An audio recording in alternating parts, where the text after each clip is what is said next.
po preke gjën më të vogël, do jenë 5 snajper, 4 në 4 anët dhe unë nga dritare.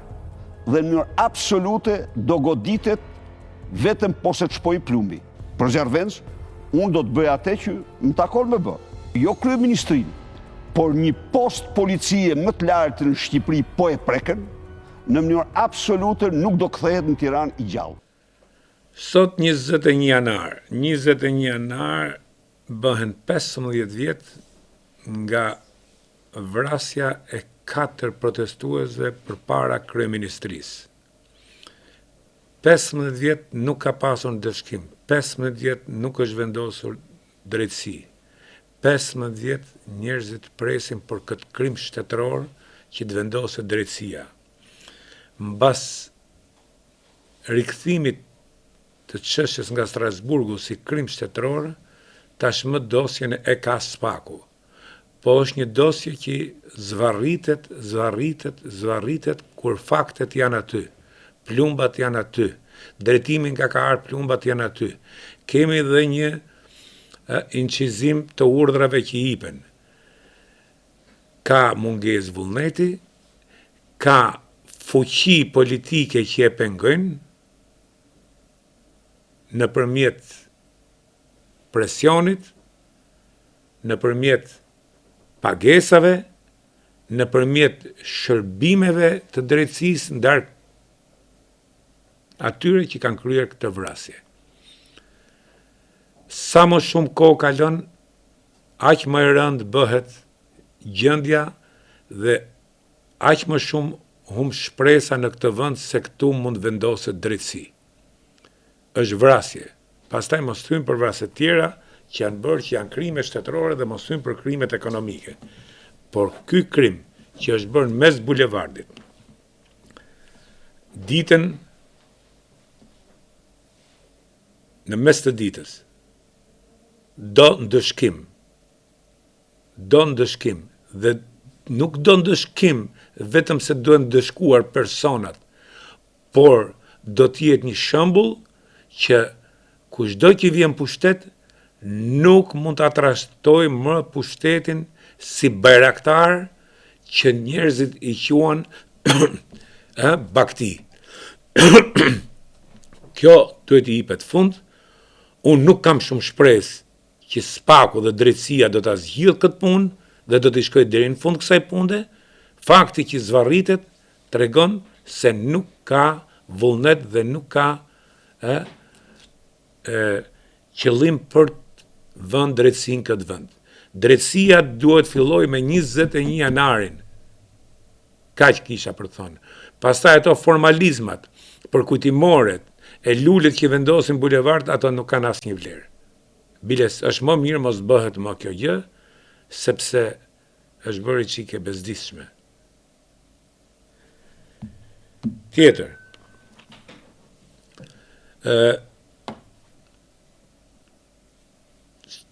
Gjendja e brendshme. Kemi një situatë kaotike. Kaotike në kuptimin sepse tashmë kanë dalë çështje të mëdha korruptive. Opozita, e cila vetë kur ka qenë pushtet ka bërë të njëjtën gjë, pretendon të ketë qeveri teknike dhe zgjedhje të reja. Ka edhe disa partiçka, as partiçka nuk mund të jenë, që i bëjnë ndonjë lëvizje që kërkojnë qeveri teknike dhe zgjedhje të reja, mirë po kjo nuk ndodh. Nuk ndodh për arsye se kryeministri Rama i ka numrat në parlament, nuk ka ndonjë revolt popullore që të paralizojë vendin dhe nuk ka sepse njerëzit kanë disa burime, e kemi thënë vazhdimisht kanë burime me trafiqe, me korrupsionin, me këtë, me atë. Dhe ajo çka është më e rëndësishme, njerëzit nuk besojnë ke alternativat që paraqiten. Nuk besojnë ke asnjë nga alternativat, qoftë nga partia më e madhe në opozitë, Partia Demokratike, nuk besojnë më as edhe nga partiçkat si Tiku, që rrin aty, Ka ndërrit një kiosk të vogël, ndërrohen një herë në 4 orë, thonë po bëjmë proteste, po rrim aty natë ditë, në fakt nuk po rrim natë ditë, sepse kanë bërë si shërbim ushtarak, 4 orë 2 vetë, 4 orë tjera 3 vetë, 4 orë tjera 4 vetë, pastaj kthehen prapë në 2 vetë. Pra, nuk është kjo lloj proteste që mund të rrëzoj qeverinë. Dhe nuk është sepse dhe Tiku vetë ka shumë pikpyetje për mënyrën se si ai aktron, për mënyrën se si ai do të bëhet person që të hyjë në negociata, kur nuk ka asnjë peshë. Ka 2 muaj që rrin aty, 1 muaj e gjysmë sa ka, aty kalojnë mira njerëz ditë dhe nuk i afrohet njëri.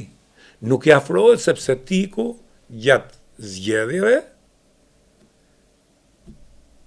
bëri atë që bëri dhe pastaj tregoi që nuk kishte qëllim për të luftuar establishmentin, po kishte qëllim për të bërë një parti familjare dhe për të futur në parlament tezet, hallat, dajat, xhajat, kështu që u diskreditu shumë shpejt, u diskreditu pa fillu politikën, për të hyjë pastaj marrëdhënieve të tij financiare, etj.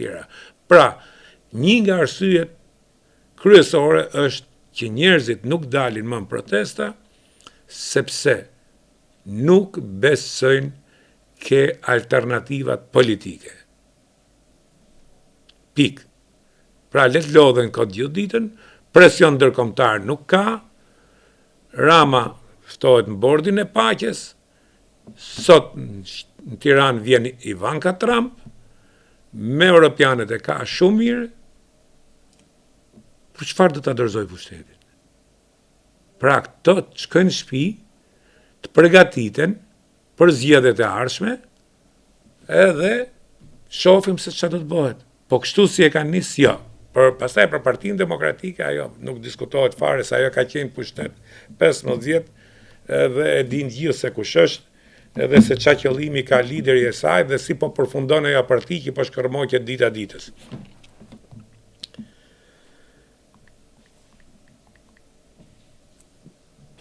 Tash ajo çka është më e rëndësishme sot që ndikon sigurisht në gjithë botën është Lavrov para dje kishte një deklarat ku thot që i jep të drejtë Trump të marrë Groenlandën dhe ne do të kujdesemi për Ballkanin. Dhe tu e ka fjalën për Bosnjë Hercegovinën, ku nëpërmjet kësaj, këto mund destabilizojnë gjithë Ballkanin duke pas dhe marrëdhëniet me Serbinë. Ngrihet pyetja, apo revizitohet harta gjeopolitike me logjikën e shekullit 19? Një pjesë mendojnë po, por jo plotësisht. Ajo që po shohim sot është një rikthim i politikës së fuqisë në sfera influence, me presion ushtarak dhe me logjikën kush është më i forti vendos. Kjo nuk është modeli që ka qenë bota gjatë këtij shekulli, që mbas luftës së dytë botërore. Në të kundërt, mbas luftës së dytë botërore, u ngritën institucione për të ruajtur të drejtën ndërkombëtare, për të ruajtur pavarësinë e shteteve, për sovranitetin, etj. Situata të cilat po kalon bota sot i ngjan shekullit të 19, por ka dallime të mëdha. Sot ekzistojnë armë bërthamore, ekonomitë janë të ndërvarura, opinioni publik dhe teknologjia e informacionit kanë peshë. Deklarata të tipit të Lavrovit që Trumpi ka të drejtë për Groenlandën, Ukrainën apo Ballkanin, janë më shumë sinjale politike dhe psikologjike, por jo planet me njëhershme operative. Ato synojnë të testojnë reagimin e perëndimit, të normalizojnë idenë e ndarjes së botës në zona influence.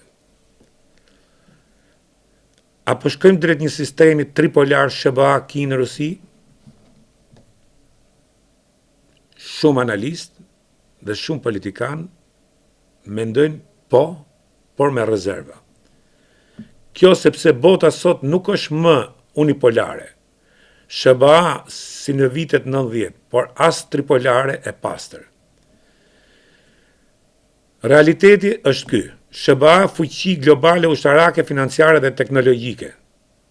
Kina superfuqi ekonomike, teknologjike, por ende e kujdesshme ushtarakisht. Rusia fuqi ushtarake bërthamore, por me ekonomi relativisht të dobët. Ku po shkojmë? Në një sistem multipolar, asimetrik, ku SBA dhe Kina janë boshti kryesor, ndërsa Rusia është faktor destabilizues ushtarak? Rusia nuk ka kapacitetet të rindaj botën, por ka kapacitete të destabilizoj rajone si Ukraina, Kaukazi, Ballkani dhe të bllokoj rendin perëndimor. A është Ballkani zonë e rrezikuar apo periferike? Ballkani është prioritet strategjik kryesor, por është zonë e brisht, zonë testimi, zonë ku Rusia përpiqet të krijojë probleme me kosto të ulët. Çfarë kërkon Rusia nga Ballkani? Do të dobësoj NATO-n, BE-n, të mbajë Serbinë jashtë integrimit plot perëndimor, të përdor çështje etnike, Kosovën dhe Bosnjën për të krijuar tensione. Nuk ka gjasa të ndodhin ndryshime kufish me forcë të hapur, ose me një luftë madhe ballkanike si në vitet 90. A rrezikohet Shqipëria në këtë situatë? Shqipëria është një nga vendet më të sigurta në Ballkan. Kjo për këtë arsye është antare e NATO-s dhe ka marrëdhënie shumë të mira, të forta me Shtetet e Bashkuara të Amerikës, nuk ka konflikte territoriale dhe nuk ka homogenitet të lartë të brendshëm. Rreziqet reale për Shqipërinë, jo ushtarake direkte, por një destabilizim rajonal Kosovë, Serbi, Bosnjë dhe një presion ekonomik, energjetik me luftë informacioni dhe ndikim politik indirekt. Pra rreziku është indirekt ekzistencial. Pra janë shërbimet e huaja që i përdorin media në Shqipëri, që i përdorin pjesë politikanëve në Shqipëri, që përdorin biznesmen në Shqipëri për të destabilizuar, për të kryer agjendat e këtyre fqinjve. Dhe këtu kemi një dobësi të shërbimit informativ kombëtar, i cili duhet të jetë në lartësinë e dur, duhet të jetë në gjendje alarmi gjatë gjithë kohës për këto situata që po kalojmë. Mund të ketë destabilizim Ballkan, po do të jetë destabilizim i kontrolluar. Mund të ketë tensione, incidente lokale, kriza diplomatike. Luftë të hapur rajonale, ndarje kufish me forcë, është pak e mundshme. Perëndimi i SBA dhe BE nuk do të lejojnë Ballkanin të dalë jashtë kontrollit, sepse do të ishte fitore strategjike për Rusinë. Do të cënonte NATO-n drejt për drejt.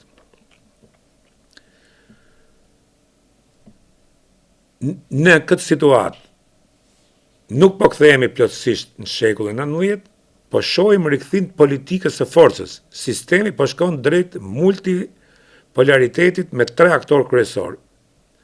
Në këtë situatë Shqipëria nuk rrezikon, Ballkani mbetet zonë tensioni, jo lufte e madhe. Kjo ishte situata me të cilën po shkon bota sot, ku Trump duket sikur po krijon një rend të ri politik, do të forcoj Shtetet e Bashkuara